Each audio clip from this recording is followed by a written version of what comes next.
রমজান উপলক্ষে ইফতার করা। ইফতার মানে নাস্তা খাওয়া। সারা বছর আমরা দিনের বেলায় শুরুতে নাস্তা খাই, কিন্তু এর কারণে কোনো সওয়াব আমাদের আমলনামায় লেখা হবে এমন কোনো কথা বলা হয় নাই। কিন্তু রমজান মাসের সন্ধ্যা যখন আপনি ইফতার খাবেন, এই ইফতার খাওয়ার মাধ্যমে আপনি একটা সুন্নাহর উপর আমল করলেন, এটার কারণে আপনার আমলনামাতে একটা সওয়াব লেখা হবে।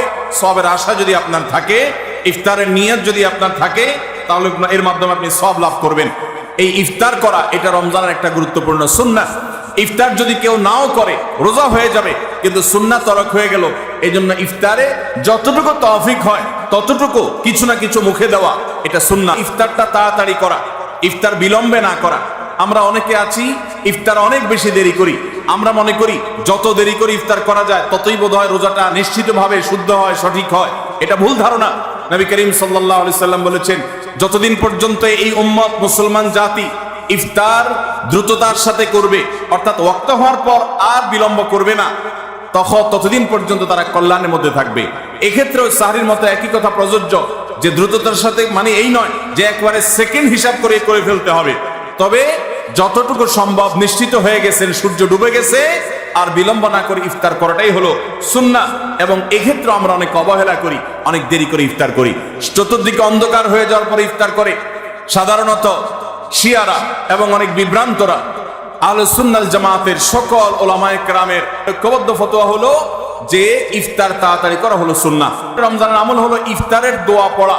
ইফতারের দোয়াটা আমরা অনেকে জানিও না, আবার অনেকে জানলেও সেটা কখন পড়তে হয় সেটা জানি না। ইফতারের শুরুতে বিসমিল্লাহ বলে ইফতার শুরু করতে হবে, ইফতার করা শেষ এরপরে দোয়া পড়তে হবে। আমরা অনেকে ইফতারের আগে দোয়া পড়ি। এই দোয়াটা ইফতার দোয়াটা পড়তে হয় ইফতারের পরে। দোয়াটা হলো যাহাবাজ জামা ওয়াবতাল্লাতিল উরুক ওয়া সাবাতাল আজরু ইনশাআল্লাহ। এটা হলো দোয়া।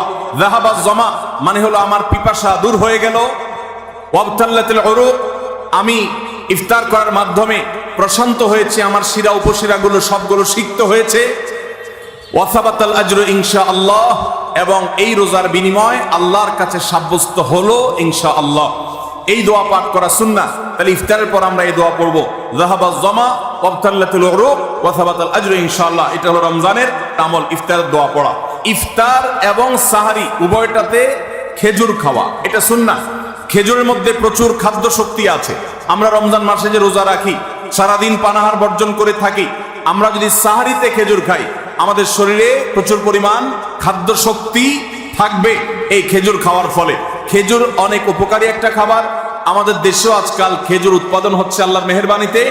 এই খেজুর ইফতারিতে নবী করিম সাল্লাল্লাহু আলাইহি সাল্লাম আধা পাকা আধা কাঁচা খেজুর, যেটা যে অর্ধেক পেকেছে অর্ধেক কাঁচা, সেগুলো তিনি পছন্দ করতেন।